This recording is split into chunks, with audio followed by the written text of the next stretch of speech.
This is the story of Krishna Kuchela. Sudaman was the name given to Kuchela at birth. He was a very poor Brahmin, so he followed Unjavirti. This was the process of finding grains and collecting for him and his family's living. For this poor soul and his wife, there were 27 children born during 5 childbirths. Kuchela's wife Susilai struggled to feed the children with an empty stomach and malnourished body.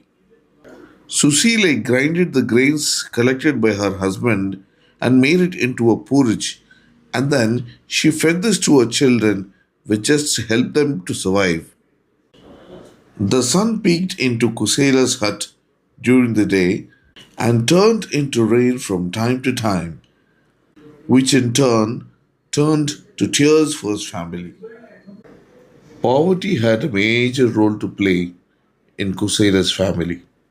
Dealing with the misery of poverty, she turned to her husband and asked him, "Why don't you ask for help from your childhood friend Krishna, the king of Dwarakapuri?" Kuchela refused at first because he only had a small sack of rice to offer for his friend Krishna. But after thinking about his children, he started to walk for a long distance and finally reached Dwarakapuri. He gets caught with the 2 palace guards at the palace gates, and he explains to them his family's poverty and kindly asks them to inform about his arrival to Krishna. Krishna rejoiced after knowing the arrival of his friend. He stood up and danced with joy. He ran to meet his friend and hugged him graciously.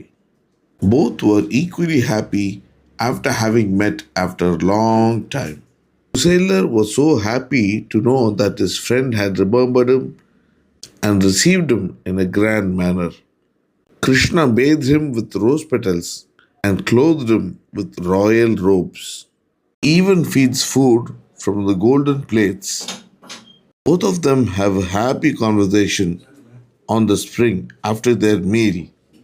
They both talked about the good old days they had together. Kuchela slept on a velvet bed, thinking about the good old days. Meanwhile, his friend Krishna calmly pressed his legs so that his friend could relax. Kuchela suddenly wakes up to see Krishna sitting beside him. "Why did you forget to give me the sack of rice which my sister had sent for me?" Krishna asked Kuchela. Kuchela was reluctant at first, but hands him over the sack of rice. Krishna eagerly started to eat from the bag of rice with a lot of joy.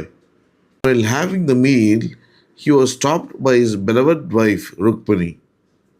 "A healthy amount of food will give you healthy body and mind, Krishna," said Rukmini. Kuchela bid bye to both of them and deeply thanked them for their immense hospitality, but totally forgot why he had come to their palace at the first place. He was pretty shy to ask them again. So Kuchela decided to walk back to his home. "What answer am I going to give my wife?" he questioned himself. Kuchela reached his village, but to his surprise, a huge palace was standing beside his hut. His wife was bathed with gold, and several servant maids to help her, and all of his children were well nourished and awaiting his arrival. Kuchela was astonished, amazed, praised Krishna for giving him without asking for anything, speechless after understanding the love of Krishna. He came to realize that wealth is not something permanent in one's life, and only love is permanent.